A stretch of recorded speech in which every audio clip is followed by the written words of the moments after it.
Guys, so ഇന്ന് നമുക്ക് ലഞ്ചിന് വേണ്ടി എന്തുവാന്ന് നോക്കാം. ഓക്കെ, സോ ഫസ്റ്റ് ചോറ്, കുറച്ച് ചോറ് ഇങ്ങനെ നമ്മൾ എടുക്കണം. പിന്നെ അത് കഴിഞ്ഞിട്ട് രണ്ട് ഓപ്ഷൻ ഉണ്ട്, മോര് വേണോ സാമ്പാർ വേണോ. സോ സാമ്പാർ വേണമെങ്കിൽ സാമ്പാറുണ്ട്, മോരാണെങ്കിൽ മോരുണ്ട്. പക്ഷെ നമ്മുടെ വേറെ കൂട്ടാനെന്ന് വെച്ചാൽ മീൻകറി ആൻഡ് അവിയൽ. സോ എൻ്റെ ഫേവറേറ്റ് കോമ്പിനേഷൻ ഇസ് മോര്, ചോറ്, മീന്, അവിയൽ. ഇതെല്ലാം കൂടെ കുഴച്ച് തിന്നുമ്പോൾ നല്ല സുഖം. സോ കുറച്ച് മോരെടുക്കാം, കുറച്ച് മീനെടുക്കാം, മീൻകറി, little char, okay, and then avial. So let's see our achar collection. So this is kannimanga achar, kadumanga achar, beef achar.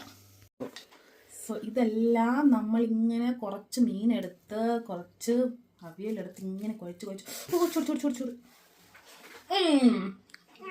Super.